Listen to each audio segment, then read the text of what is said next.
Hey everyone, this is Joe from YouTube for another review. This time it's the iPhone 17 Pro Max. I've had the 17 Pro Max for a month now, and I want to go over what I have learned from the phone and whether or not you should consider buying this phone or not. But I wanted to see what changed. I also compared it with the iPhone 16 Pro Max from when I had it. I just traded it in, but I do have some B-roll for doing some benchmarks and things like that, photo comparisons, video comparisons, as well as some Geekbench scores. So without further ado, let's get into that video.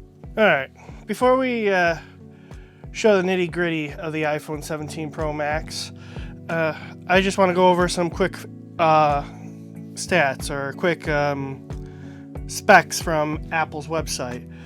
The storage, you can get 256 gigabytes, 512 gigabytes, 1 terabyte for the regular iPhone 17 Pro. If you need more storage, you'll have to get the Pro Max, as that's the only one that you can get 2 terabytes in of storage. Kind of wish they still had the micro SD slot, or wish Apple had the micro SD slot, because I always like to expand my storage when I need to, but I digress.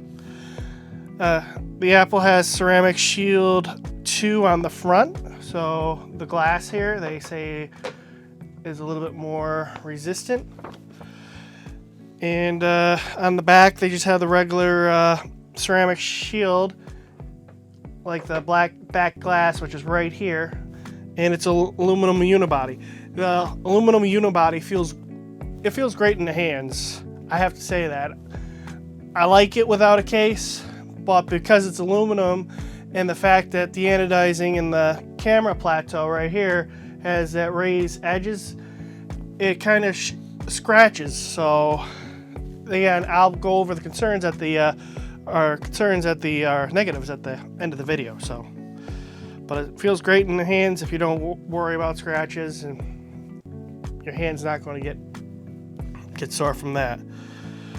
The iPhone 17 Pro is 5.91 inches high, 2.83 inches for the width, and 0.34 inch depth, weighing 7.27 ounces or 206 grams. The iPhone 17 Pro Max, on the other hand, which is this one, is 6.43 inches high, 3.07 inches width, 0.34 inches depth, the same depth, weighing 8.22 ounces or 233 grams. That is lighter than the DJI Mini 5 Pro. And the iPhone 16 Pro Max, for comparison from last year, was 7.99 ounces, 227 grams. So the iPhone 16 Pro Max was actually lighter. So it's a little heavier this year. Alright, for this test, I'm going to be doing a test on the iPhone 17 Pro Max versus 16 Pro Max for glare. Unfortunately, you can see that on the left is 16 Pro Max, on the right is the 17 Pro Max.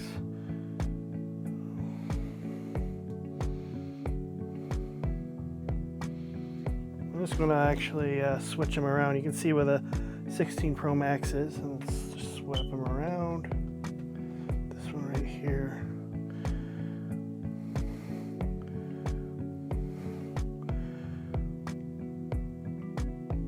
And I would say the glare on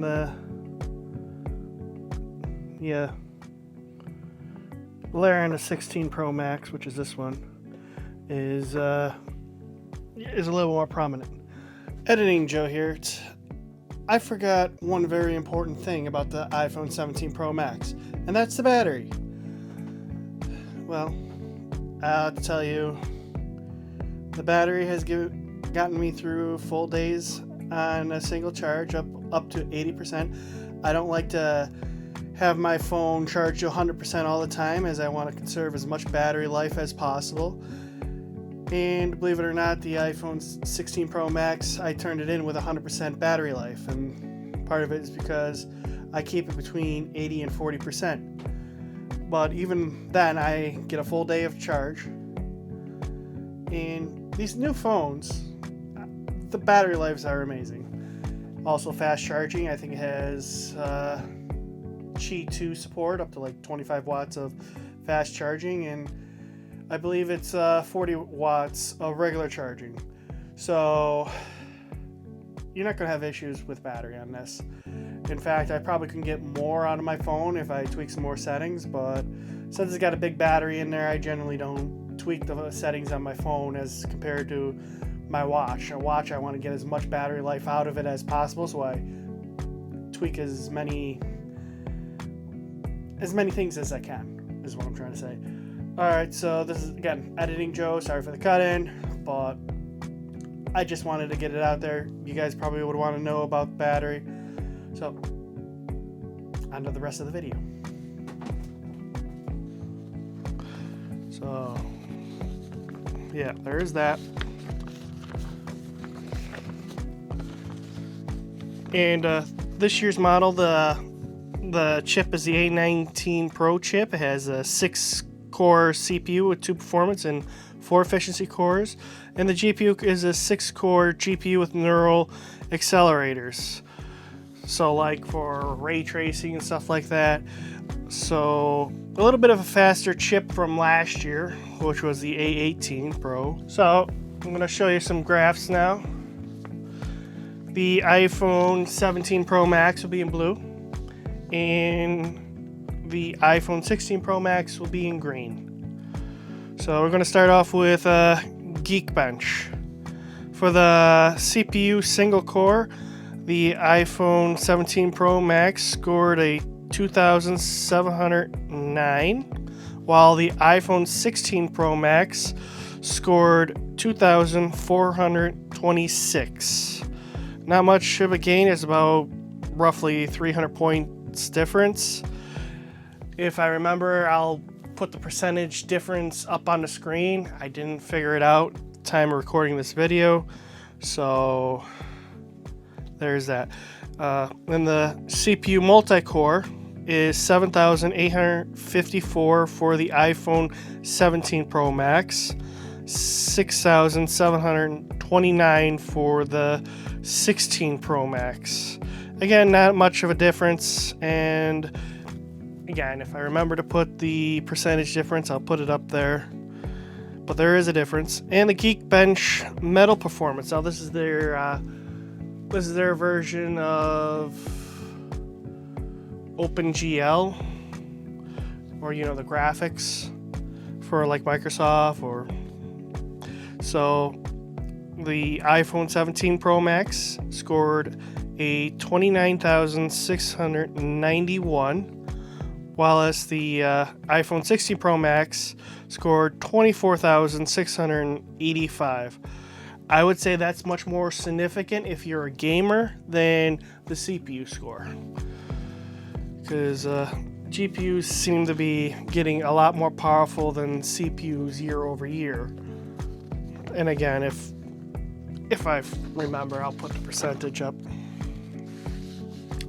On the 3D Mark Solar Bay Extreme, the iPhone 17 Pro Max scored 2,013, while the iPhone 16 Pro Max 1,337. So this is just a synthetic benchmark from 3D Mark. It's a gaming benchmark, and again, you can see quite a big difference here. I mean, 700 points may not seem like much, but for a game, I think that's significant enough for all the new titles that may or may not come out. Then I made another graph for you. Now this one's a little bit more interesting. I took all the information that I had on the screen and I put it in one graph, just breaking it down for the 3D Mark Solar Bay Extreme. So from left to right, we have the average FPS, frame rate variation, lowest FPS, and the highest FPS. I wanted to record it all. So going from average FPS, the iPhone 17 Pro Max scored a 14, and the iPhone 16 Pro Max scored an average score of 9 FPS. Again, that doesn't seem like a lot, but this is a test designed to stress the gaming performance of these phones. So that is, again, quite significant. And the frame rate variation, I took basically the lowest average to the highest average, and I found out the iPhone 17 Pro Max had a variation of 8, and the iPhone 16 Pro Max had a variation of 6. Now, I don't know what that means, but I do see that the iPhone 17 Pro Max had a larger gap in between the lowest and the highest compared to the 16 Pro Max. I mean, both these phones are very stable, so take that for what you want or what you think about it. The lowest FPS for the iPhone 17 Pro Max was 11, while the 16 Pro Max was a 6. So higher lows. And then the highest FPS on the 17 Pro Max is a 19, whereas the iPhone 16 Pro Max was a 12. Again, it doesn't seem like a lot, but in reality, it's pretty amazing what these phones can do. So, now we're going to go on to the camera.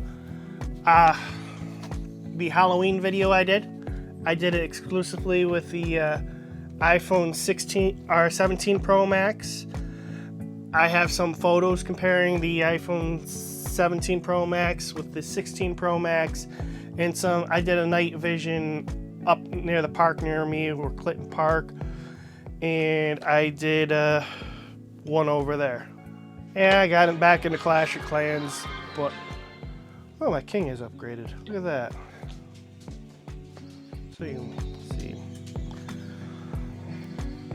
I'll go ahead and turn down the volume. So, onto the camera.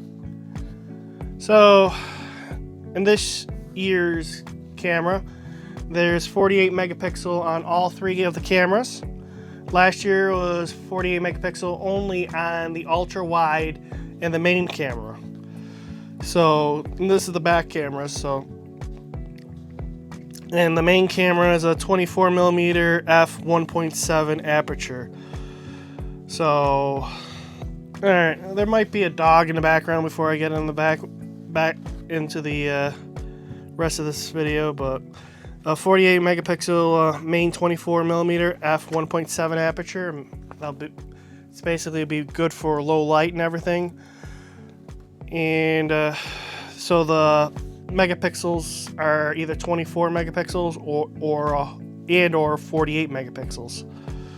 So you'll be able to get a little bit more of more quality image out of these. Again, I'll show some of these images on the screen right now so you can see the differences between the 17 Pro Max, 16 Pro Max.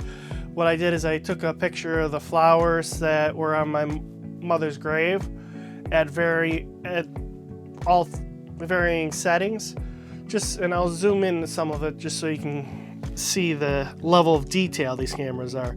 It's amazing what phone cameras can do nowadays, but it'll never replace, in my opinion, it will never replace a regular camera unless you can actually incorporate like removable storage.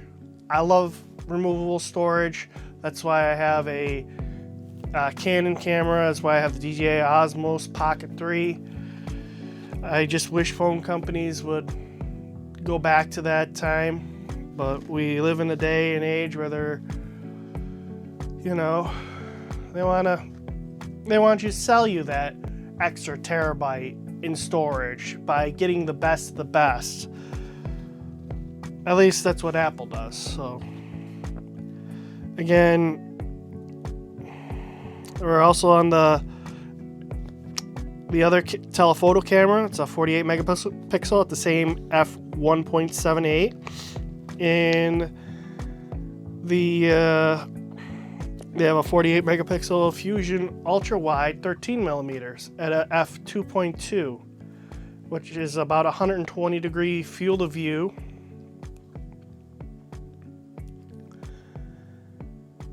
And for video, it's 4K. They have 4K Dolby Vision video recording at 24 FPS, 25 FPS, 30 FPS, 60 FPS, 100 FPS, or 120 FPS for like slow motion and stuff like that.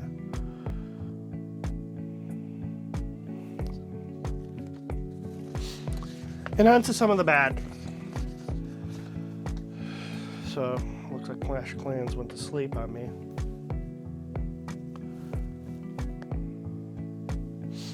Some of the bad.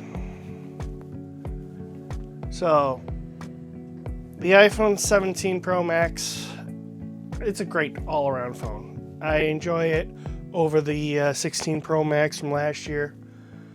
And, well, some of the bad happens to be, I think, software related, as well as some, nitpickings about the design.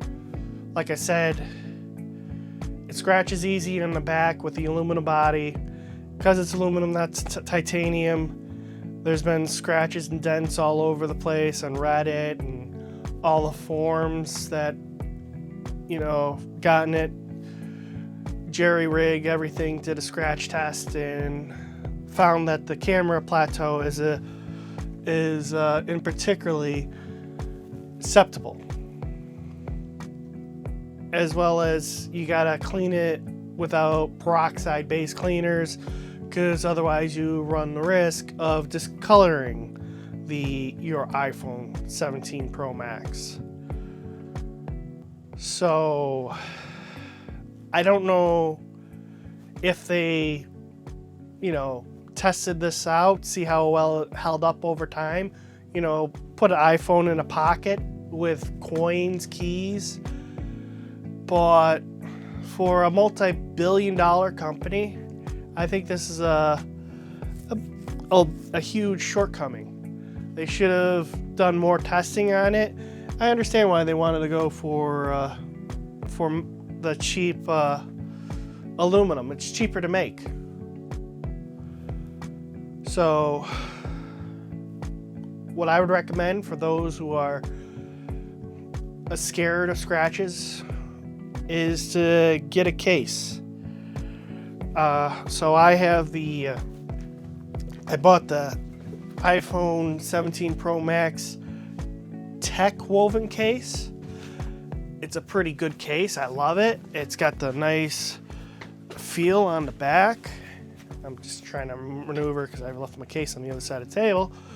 And it's got a pretty good raised lip here. I may even test some other cases. I see some on Facebook that I might be interested in. But it's got this nice texture to it. It's a little bit more than the other Apple cases. I just got it because for some odd reason I like seeing the Apple logo. I don't know why. I'm not an Apple fanboy. I did have the Note 7. And I actually also have a ZTI Axon 7 still upstairs. So yeah, there were times where I did go to Android, and I went to Android after the iPhone 5. Because I was like, you know what? I like the stylus in the pen. I know I can get the Galaxy S25 Ultra, which also has a stylus. But Samsung's not really the same. My dad has the S23, and he hates it.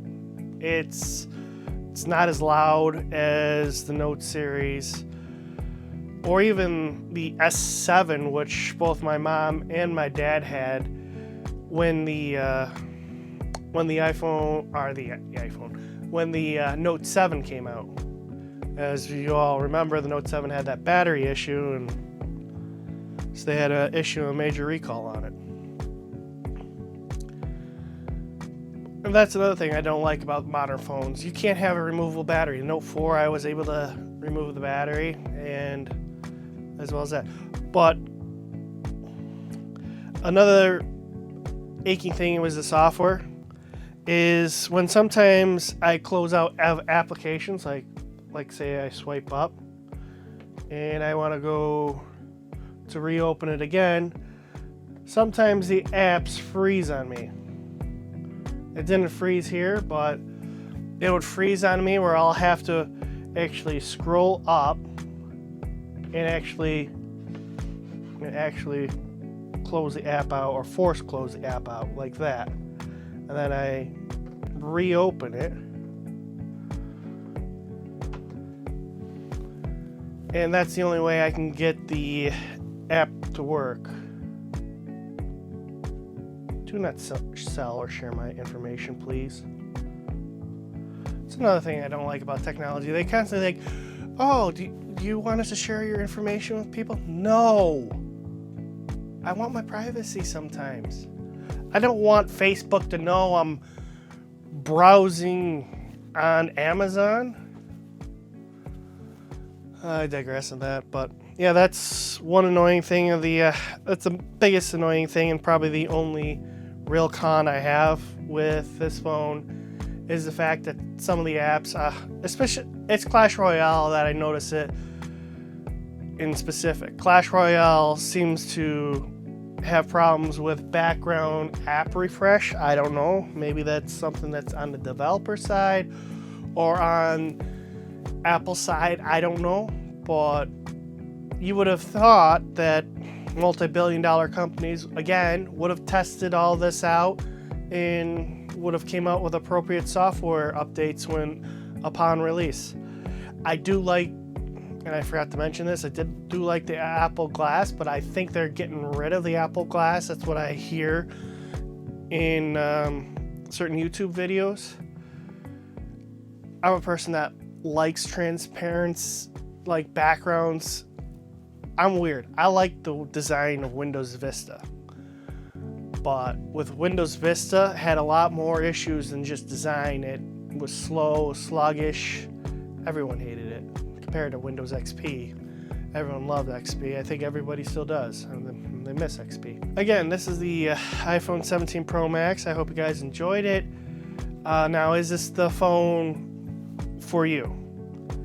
Well, if you're coming from Android and you like the way Android is, I mean, I still think Android is a little bit more customizable, but most phone companies have their bootloader locked now, and you can't root your phones as easily. Same thing with Apple. You can't jailbreak it as easy anymore.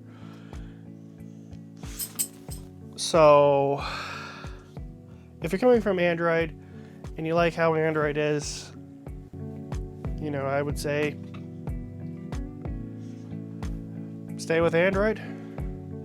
But if you wanted to try out the Apple hardware, again, I believe Apple is doing really good. I got a notification the other day on my Apple Watch saying that it might have hypertension. Got to keep an eye on that. Or if you have an Apple Watch, I would say, yeah, this will be a great phone because you can't bring your Apple Watch to an Android. And same thing if you had a Pixel Watch. You can't really bring your Pixel Watch onto an Apple ecosystem. That's a shortcoming of the whole phone industry. So, yeah. Alright guys, I'm going to go ahead and wrap it up like I said. And if you guys enjoyed this video and you're not subscribed, please consider subscribing. It's free and it helps the channel out tremendously. Also, if you want to become a channel member, and channel member starts at 99 cents a month, that'll help us out as well. Or if you want to, you can go down in the product down in the description down below, I'll have a link to our merch store. You can buy merch. Right now there's Christmas merch as well as the standard polos and the dad hats, the knit hats down in the description. Or if you need some energy drinks, Doobie Energy is also down there, and you can use my code JoeTechAndBlog, and you get 10% off your first order. Thank you guys again for watching today's video, and I'll see you guys in the next video. Have a good one.